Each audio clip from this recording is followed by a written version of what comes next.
Hello, 3D engineering. Just want to go and introduce another piece of software.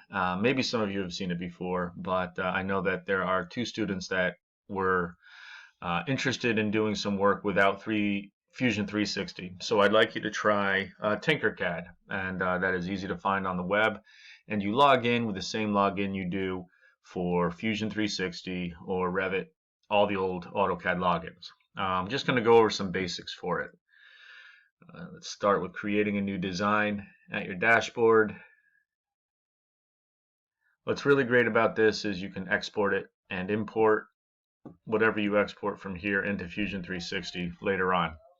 So you have your work plane. Hopefully you have a mouse. You can right click on your mouse to rotate back and forth and scroll to zoom in. The basic operation is to bring an object in.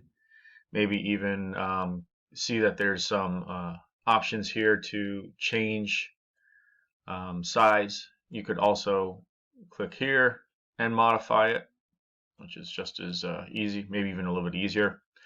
You have a few different ways to obtain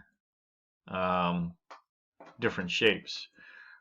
So if I were to make something that I wanted and I would combine them, they would take two of these things just by clicking up here. This is your grouping command, and now it is solid. Okay, now what you can do here, you could see that what you're also able to do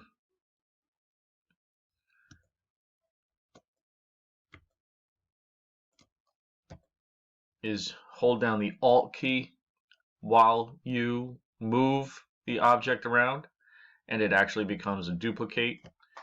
And why would we do that? We could also use the mirror command here, mirror that, and we would say that we want to mirror in this direction. And now we have the mirrored shape. Okay, so that was copy and mirror. We also have the ability to take these, or any object actually for that matter. Let's take a cylinder in, and we're going to take this. Here's your rotate tool right here, nice and easy to click and drag to rotate. Move it into place, see how it collides with our shape. But we don't want that to be the addition to a object. We want it to subtract. What I can come up here in this menu, if it's hidden, you just click the down arrow. You can change it to whole, and after you group a negative with solids, it will remove that. There are some issues with this. This is if you wanted to go back all the way to this, by double clicking on it and then double clicking again, it kind of like doesn't allow you to go inside a group that's inside a group. What I recommend is clicking on that, ungrouping it, and you can double click and go into this group and adjust it if that's what you were trying to do, and then regroup it. Alright, so grouping does have some flaws, but it is simple to figure out once you get into it. Hopefully this will give you an option to work on a CAD program if you are not working on Fusion. There are lots of other things too. A lot of other parts that you could add to it. Let's see what fun stuff we can do here. Let's add wraparound text. That's pretty cool.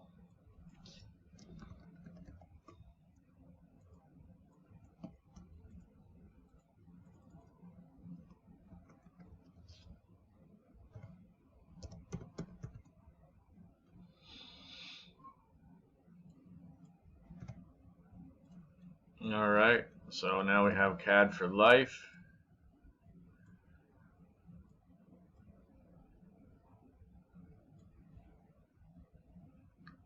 Go.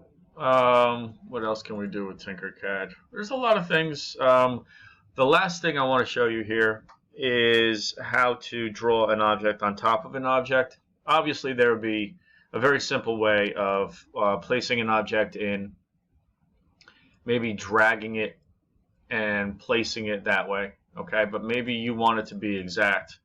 What we would do is create a new work plane. This is pretty easy. This option over here, work plane tool, you can click on that, drag to a surface that you want to draw on, and whatever you do with that is going to be placed at that level, okay? You can see that there's a lot of different tools available should you want to modify and shape things in a very customized way.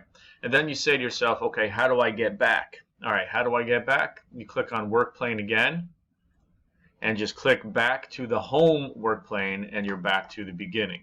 All right, so once again, click on work plane, click on a surface, click on work plane. You can click there to return back to that. Okay, this is a good option. Please decide on using this if you cannot use Fusion 360. All right, guys, thank you.